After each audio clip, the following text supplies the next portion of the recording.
लोग धातु और अधातु में भौतिक गुणों के आधार पर अंतर जानेंगे। हमारा प्रश्न है, भौतिक गुणों के आधार पर धातु और अधातु में अंतर स्पष्ट करें। भौतिक गुणों के आधार पर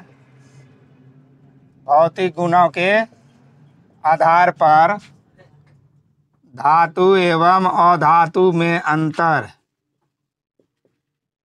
धातु एवं अधातु में अंतर स्पष्ट करें। अंतर स्पष्ट करें। तो भौतिक गुण हम लोग पहले से जान चुके हैं जब परिभाषा पढ़ रहे थे। तो इसे अंतर स्पष्ट करने के लिए एक पक्ष में धातु, एक पक्ष में अधातु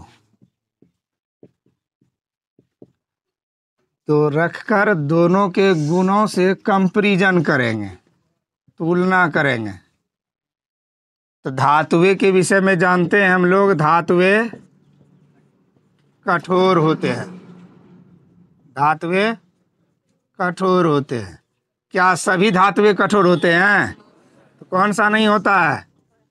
पारा। तो अपवाद में हम दे देंगे पारा, क्योंकि पारा कठोर नहीं होता है। उसी तरह अब इससे तुलना करेंगे। अधातुएं क्या होता है? अधातुएं मुलायम होती है। अधातुएं मुलायम होती है। मुलायम होती है। क्या सभी मुलायम होती है? अपवाद में हीरा। और एक और अपवाद है ग्रेफाइट। ग्रेफाइट भी उतना मुलायम नहीं होता जितना हम लोग समझेंगे। तो हीरा और ग्रेफाइट ये कार्बन के अपरूप हैं, जो कि अपेक्षाकृत मुलायम कम होते हैं,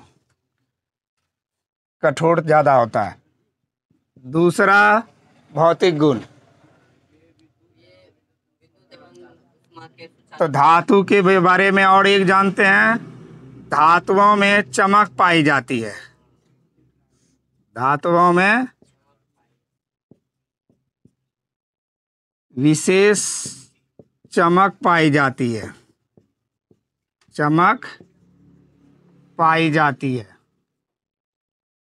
हम लोग जानते हैं, चाहे धातु एल्युमिनियम हो, लोहा हो, इसमें एक कलर पाया जाता है एक विशिष्ट प्रकार के।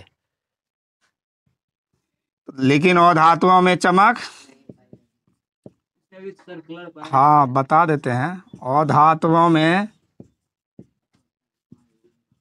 चमक नहीं पाया जाता है। नहीं पाया जाता है। पाया जाता है। जैसे अब जान लो, इसमें अपवाद क्या आ जाएगा? हीरा आ जाएगा, आयोडीन आ जाएगा। ठीक है। इसके अलावा आप मान के चलो, नाइट्रोजन, हाइड्रोजन, ऑक्सीजन, ये सब गैस है। क्लोरीन, तो सब में किसी विशेष चमक नहीं होती है। यह बात ध्यान में रखना है। और धातु, विद्युत एवं ऊष्मा के सुचालक होते हैं। धातु विद्युत एवं ऊष्मा के सुचालक होते हैं। सुचालक होते हैं। विद्युत एवं ऊष्मा के सुचालक होते हैं। जस्ट इसके विपरीत हम लोग अधातु के विषय में पढ़ चुके हैं। अधातु विद्युत एवं ऊष्मा के कुचालक होते हैं। विद्युत एवं ऊष्मा के कुचालक होते हैं। कुचालक होते हैं। अब इसमें जो है एक अपवाद में आ जाएगा ग्रेफाइट। ग्रेफाइट यह जो है विद्युत का चालन कर देता है, इसलिए इसका अपवाद क्या रखेंगे? ग्रेफाइट। धातुएं औघात वर्ध एवं तन्य होती है। धातुएं औघात वर्ध एवं तन्य होते हैं। औघात वर्ध का मतलब पतले चादरों में परिणत किया जा सकता है, और तन्य का मतलब और धातु को लंबे तारों में परिणत किया जा सकता है। अधातुएं औघात वर्ध एवं तन्य नहीं होते हैं। अधातुएं औघात वर्ध एवं तन्य नहीं होते हैं। तन्य नहीं होते हैं। अधातुएं औघात वर्ध एवं तन्य नहीं होते हैं। और आगे अंतर धातुएं, इसका गलनांक एवं क्वथनांक। धातु का गलनांक एवं क्वथनांक उच्च होता है। धातु का गलनांक एवं क्वथनांक उच्च होता है। उच्च होता है। अधातु का गलनांक एवं क्वथनांक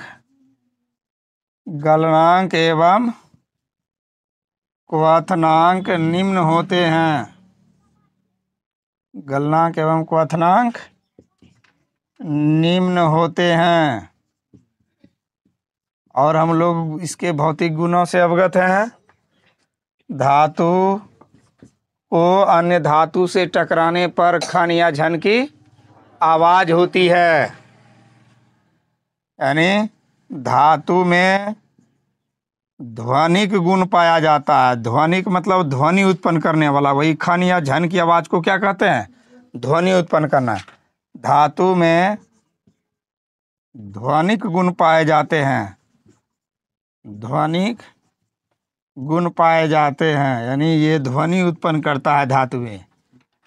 लेकिन इसके विपरीत हम लोग अधातु में ध्वनि उत्पन्न करते नहीं देख सकते हैं, क्योंकि कुछ ही धातु है, जैसे अब जो कठोर है थोड़ा, इसमें ध्वनि उत्पन्न होगा ग्रेफाइट में, बाकी सब में संभव नहीं है। तो अधातु में ध्वनिक गुण नहीं पाया जाता है। ध्वनिक गुण नहीं पाया जाता है। नहीं पाया जाता है। इस तरह से धातु और अधातु में हम लोग अंतर समझ गए। विद्युत और ऊष्मा के चालक सुचालक के बारे में बताए थे। सबसे बेहतर चालक कौन होता है? चांदी और तांबा। ठीक है।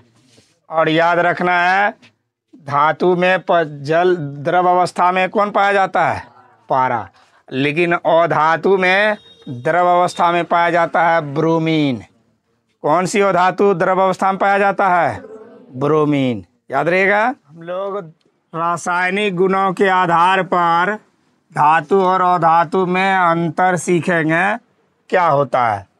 तो पहला अंतर लिखा है कि धातु के परमाणु धनायन होते हैं और धातु के परमाणु ऋणायन। समझ लेते हैं कि धातुएं जो होती है हमेशा इलेक्ट्रॉन का त्याग करती है। हम लोग यह बात पहले से जान रहे हैं। धातुएं हमेशा इलेक्ट्रॉन का त्याग, जो इलेक्ट्रॉन का त्याग करती है उसी को हम लोग कहते हैं धनायन, और जो इलेक्ट्रॉन को ग्रहण करती है उसी को कहते हैं ऋणायन। तो धातुएं यह जान रहे हैं कि धातुएं 1, 2, 3 इलेक्ट्रॉन का त्याग करती है। कितना का?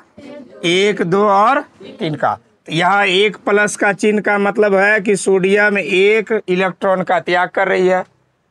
पोटेशियम पर भी 1+ का चिन्ह है, तो इसका मतलब यह 1 इलेक्ट्रॉन का त्याग कर रही है। कैल्शियम पर 2+ है, तो यह 2 इलेक्ट्रॉन को त्याग कर रही है। अब यह त्याग कैसे करती है तो इसको भी समझ लेते हैं। जैसे सोडियम की परमाणु संख्या 11 है। सोडियम की परमाणु संख्या 11, और यह पहले कक्षा को भरता है 2 इलेक्ट्रॉन से, दूसरे कक्षा को 8 इलेक्ट्रॉन से। तो 2, 8, 10 हो गया, तो बाहर में क्या बचा? एक। तो यह अष्टक नियम पूरा करने के लिए जो है 8 तक रखा, बाकी शेष को त्याग दिया। तो एक को त्याग दिया है ना, इसीलिए इसमें 1 प्लस का चिन्ह है। ठीक उसी प्रकार अगर पोटेशियम पर कैसे हुआ 1 प्लस का चिन्ह, तो हम लोग जान रहे हैं कि पोटेशियम का भी परमाणु संख्या होता है 19। तो पहला कक्षा हमेशा 2 इलेक्ट्रॉन से भरता है, उसके बाद आगे का उपकक्षा 8 और 8 से, तो 2 8 10 8 18। तो बचा बाहर में कितना? 1। तो बाहर में जब भी याद रहे 1 रहे, 2 रहे, 3 रहे तो त्याग देगा। इसलिए पोटेशियम पर भी प्लस का चिन्ह 1 है। उसी प्रकार कैल्शियम पर 2 प्लस चिन्ह कैसे हुआ? तो कैल्शियम की परमाणु संख्या होता है 20। कैल्शियम की परमाणु संख्या 20। तो ये 2 8 8 2 2 8 10 8 18 2 20। तो बाहरी कक्षा में कितने इलेक्ट्रॉन? 2, इसीलिए 2 प्लस दे दिए। कोई दिक्कत? तो याद रहेगा कि धातु के परमाणु धनायन होते हैं, क्योंकि ये 1 2 और 3 इलेक्ट्रॉन रहने पर बाहरी कक्षा के इलेक्ट्रॉनों का त्याग करती है। तो धात्विक कितने इलेक्ट्रॉनों का त्याग करती है? 1 2 या 3 इलेक्ट्रॉनों का त्याग करती है, इसीलिए धातु को के परमाणु को धनायन कहा जाता है। ठीक इसके विपरीत अधातु के परमाणु ऋणायन होते हैं। ऋणायन का मतलब ये उल्टा, त्याग करने के बजाय ये ग्रहण करती है। अष्टक नियम पूरा करने के लिए ये ग्रहण करती है। जैसे क्लोरीन है, क्लोरीन पर 1 माइनस का चिन्ह है, इसका मतलब यह 1 इलेक्ट्रॉन को ग्रहण करेगी। उदाहरण के तौर पर हम लोग जानते हैं क्लोरीन की परमाणु संख्या 17। तो पहला कक्षा को 2 इलेक्ट्रॉन से भरते हैं, दूसरा को 8 से, तो तीसरा में 7 रह गया। यह अष्टक नियम पूरा करेगा, तो इसको 1 और चाहिए। तो यह 1 क्या करेगा? आपस में किसी से ले लेगा, ग्रहण कर लेगा। तो 8 पूरा लिया ना, तो 8 पूरा लिया, तो इसका मतलब है 1 इलेक्ट्रॉन को जरूरत है इसको, इसलिए 1 ग्रहण कर रही है। कोई दिक्कत?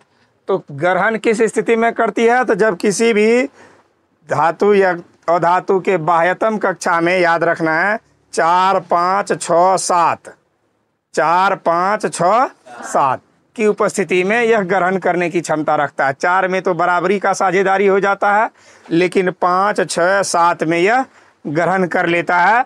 इसलिए इसमें 1 इलेक्ट्रॉन का ग्रहण करने के कारण एगो ऋण का चिन्ह है, 2 इलेक्ट्रॉन ग्रहण करने के कारण डबल ऋण का चिन्ह है, फिर ब्रोमीन में 1 इलेक्ट्रॉन ग्रहण करने के कारण सिंगल ऋण का चिन्ह है। तो यह शर्त याद रखना है। धातुएं इलेक्ट्रॉन का त्याग करती है, तो धातुएं इलेक्ट्रॉन को ग्रहण करती है। वही बात धातुएं, धातु के परमाणु धनायन होते हैं, तो धातु के परमाणु, इन दोनों को एक ही शब्द में हम लिख सकते हैं। उसके बाद धातु के ऑक्साइड क्षारीय होते हैं। हम लोग जब रासायनिक गुण पढ़ रहे थे तो उसमें पढ़े हैं कि धातु ऑक्सीजन से अभिक्रिया करके धातु के ऑक्साइड बनाते हैं, और धातु के ऑक्साइड प्रायः क्षारीय होते हैं। एक रिएक्शन भी उदाहरण के तौर पर हमने नीचे में लिखा है, याद रहेगा। धातु के ऑक्साइड प्रायः क्षारीय होते हैं और धातु के ऑक्साइड प्रायः अम्लीय होते हैं, और धातु के ऑक्साइड प्रायः अम्लीय होते हैं, ये हम लोग पढ़े भी हैं। धातुएं जल के साथ अभिक्रिया मैंने बताया था सामान्य स्थिति में नहीं करती है, या तो ठंडा या गर्म। यहाँ भी लिखे हैं धातुएं अम्ल के, ये अम्ल के साथ समझा रहे हैं ना। धातुएं अम्ल के साथ अभिक्रिया तो करती ही है, जल वाला नीचे है पॉइंट। धातुएं अम्ल के साथ अभिक्रिया करके हमेशा लवण और हाइड्रोजन गैस का निर्माण करती है। वस्तुनिष्ठ में कई बार पूछे जाते हैं धातुएं अम्ल के साथ अभिक्रिया करके कौन सा गैस निर्माण करती है? लवण गैस, हमेशा याद रखना है। तो लवण एवं हाइड्रोजन गैस, तो ये लिखे भी हैं। धातु है मैग्नीशियम और हाइड्रोक्लोरिक से अभिक्रिया कराया गया है, तो मैग्नीशियम क्लोराइड का निर्माण किया, जो मैग्नीशियम क्लोराइड लवणीय प्रकृति के होते हैं। साथ ही साथ हाइड्रोजन गैस का निर्माण हो रहा है। उसी प्रकार अधातुएं अम्ल के साथ अभिक्रिया करके हाइड्रोजन गैस का निर्माण नहीं करती है, या कह सकते हैं कि अधातुएं अम्ल के साथ अभिक्रिया करके जल का निर्माण करती है। अधातुएं लिखे ना, सल्फर हाइड्रोजन सल्फेट से अभिक्रिया करके SO2 और H2O, सल्फर डाइऑक्साइड और जल के 2 अणु का निर्माण कर रहा है। और धातुएं अम्ल के साथ अभिक्रिया करके हाइड्रोजन गैस का निर्माण नहीं करती है, हमेशा याद रखना है। फिर धातुएं जल के साथ अभिक्रिया करके धातु के ऑक्साइड या हाइड्रा ऑक्साइड बनाती है और साथ ही साथ उसके साथ H2 गैस का भी निर्माण करती है। और मैंने रिएक्शन रासायनिक गुण में समझाया था कि धातुएं सामान्य स्थिति में जल के साथ अभिक्रिया नहीं करती है, या तो ठंडा या गर्म जल। तो यहाँ मैंने उतना डिटेल्स नहीं दिया जो कि रासायनिक गुण में समझा दिए हैं। तो यहाँ लिखा है कि धातुएं जल के साथ अभिक्रिया करके या तो धातु के ऑक्साइड या धातु के हाइड्रा ऑक्साइड का निर्माण करते हैं, और साथ ही साथ किसका निर्माण करती है? हाइड्रोजन गैस का निर्माण करती है। रिएक्शन भी दे दिए हैं। Fe धातु है, H2O के साथ अभिक्रिया किया, Fe3O4, हाइड्रोजन के 4 अणु 4H2O।